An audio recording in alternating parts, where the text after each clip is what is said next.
Salam sejahtera dalam Tuhan kita Yesus Kristus. Hari ini kita akan melakukan doa menjelang Pentakosta secara virtual. Marilah kita hening untuk memulai doa kita.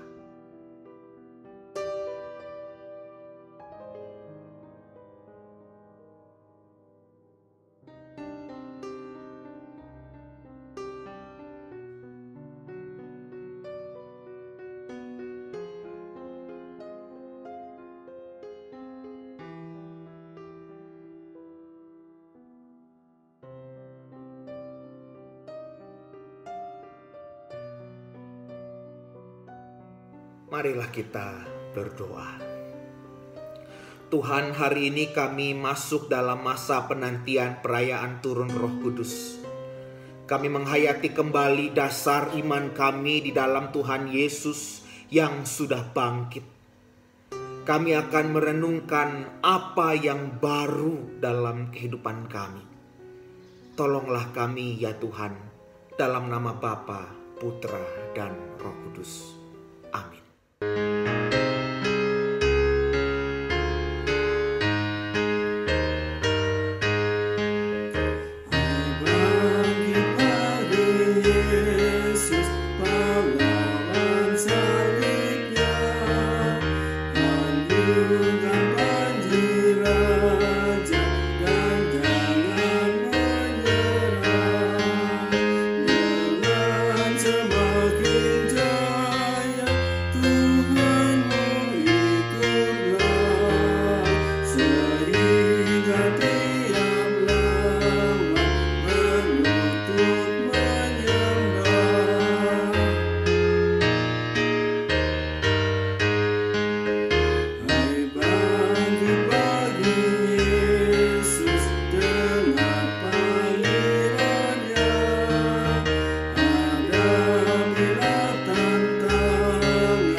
Pada tahun 1858, masalah perbudakan manusia masih membayangi rakyat Amerika Serikat. Bagaikan awan kabut pada hari yang mendung, di kota-kota besar seperti Philadelphia di sebelah utara negeri itu, tidak ada budak-budak belian yang berkulit hitam. Namun masalah sosial itu sering juga menyebabkan perselisihan di kota Philadelphia. Karena para pedagang di sana masih ingin dapat berniaga dengan pemilik-pemilik budak yang tinggal di sebelah selatan. Ada seorang gembala sidang dari suatu jemaat gereja episkopal di kota Philadelphia itu yang bernama Dudley Ting. Dengan semangat yang berkobar-kobar, pendeta yang masih muda itu menentang perbudakan manusia. Hal itu tidak menyenangkan hati beberapa anggota gereja. Sehingga pada permulaan 1858, pendeta Ting dipecat dari jabatannya. Rohaniawan muda itu pantang mundur. Kepemimpinannya begitu berpengaruh sehingga banyak orang anggota gereja keluar juga bersama dengan dia. Mereka bertekad mendirikan sebuah jemaat yang baru. Dan Dudley Ting tetap setia melayani sebagai gembala sidang. Sementara itu di kota Philadelphia mengalami suatu kebangunan rohani yang luar biasa. Pendeta Ting menjadi salah satu pemimpinnya.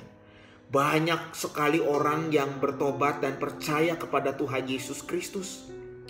Jam doa yang khusus untuk kaum pria dimulai pada tengah hari. Banyak pedagang dan pelayan toko rela mengorbankan waktu istirahat siangnya, agar dapat hadir. Pada suatu hari dalam bulan Maret 1858, pendeta Dudley Ting membawakan firman Tuhan pada kebaktian tengah hari itu.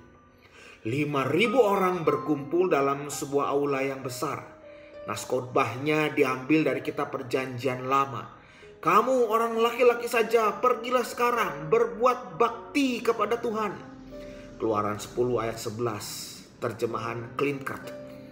Dengan perkataan yang berapi-api, Dudley menentang para pendengarnya agar membuktikan kejantanan mereka dengan jalan ikut peperangan rohani demi Tuhan yang Maha Kasih dan demi sesama manusia yang masih dikungkung oleh dosa dan kejahatan.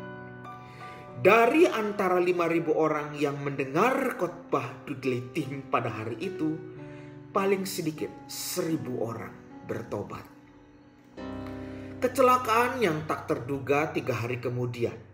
Pendeta Ting sedang sibuk belajar di kamar kerjanya, lalu karena ia capek, ia keluar untuk melepaskan lelahnya sebentar. Kebetulan ada petani-petani yang sedang bekerja di lumbung jagung dekat rumahnya. Seekor bagal, yaitu keturunan kuda dengan keledai, digunakan oleh mereka untuk memutar mesin huler biji-biji jagung itu. Pendeta Ting mengulurkan tangannya untuk menepuk leher bagal yang setia bekerja itu. Tahu-tahu, lengan bajunya yang panjang itu tersangkut roda gigi mesin huler. Seketika itu juga tangannya ikut terseret ke dalam.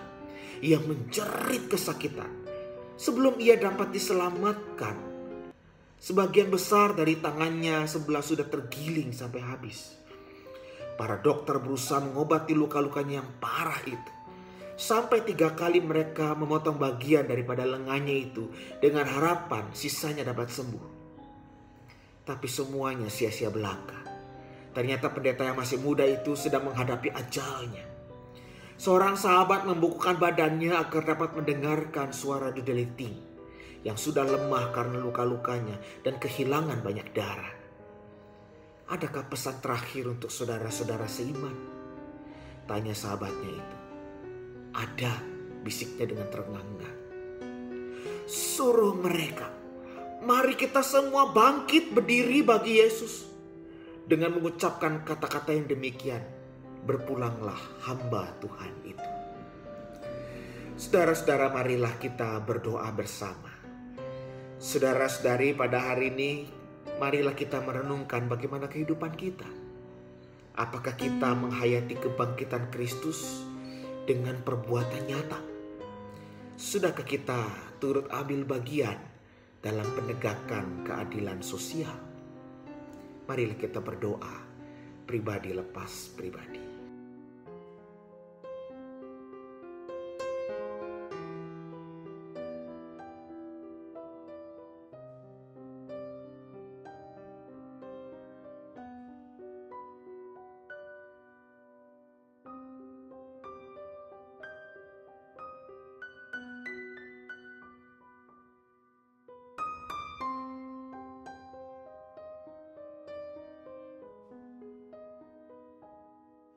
Bapa, dengarkanlah doa anak-anak-Mu di berbagai tempat.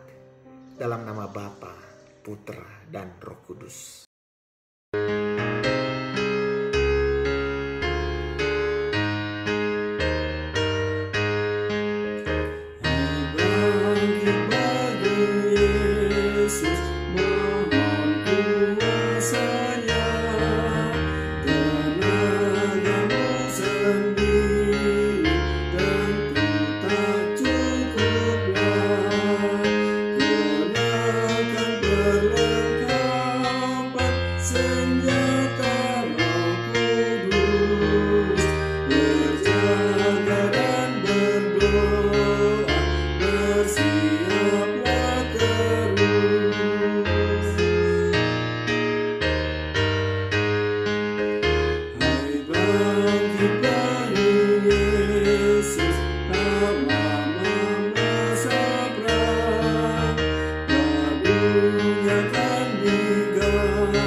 Saudara-saudara, salah seorang dari para sahabat Dudleting yang sedang berdiri mengelilingi tempat pembaringan Dudleting pada saat ajalnya itu adalah pendeta George Duffield Jr.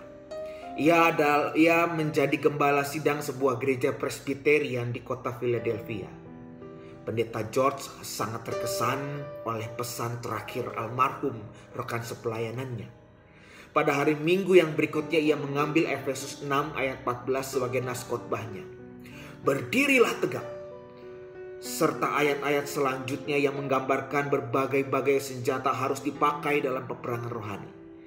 Pada akhir khotbahnya, pendeta George membacakan sebuah syair yang baru. Syair yang terdiri atas 6 bait itu adalah karangannya sendiri. Pendeta George selalu memberikan sebuah salinan hasil karyanya itu kepada sekolah minggu di gerejanya. Lalu orang itu memperbanyaknya agar dapat dinyanyikan oleh murid sekolah minggu. Entah bagaimana salah satu salinan itu jadi dimuat dalam sebuah majalah Kristen. Dengan segera nyanyian itu menjadi populer. Kata-kata itu menjadi buah bibir di mana-mana. Walau kadang-kadang diperdengarkan dengan satu lagu, kadang-kadang dengan lagu yang lain. Hanya 6 tahun kemudian, pada saat perang saudara yang sedang berkecambuk di Amerika Serikat, pendeta George sempat mengunjungi perkemahan tentara yang sedang berjuang melawan perbudakan manusia. Pada waktu itu juga, ia mendengarkan para tentara itu menyanyikan syair karyanya dengan musik sampai sekarang masih tetap berkumandang di seluruh dunia. Saudara, marilah kita mengakhiri dengan berdoa masing-masing di rumah. Berdoalah untuk pergumulan pribadi dan keluarga masing-masing, dan doakanlah agar kita sebagai Indonesia boleh tetap bersatu hadapi pandemi COVID-19 dan atasi krisis ekonomi sebagai dampaknya. Kasih Tuhan mengiringi kita sekalian. Amin.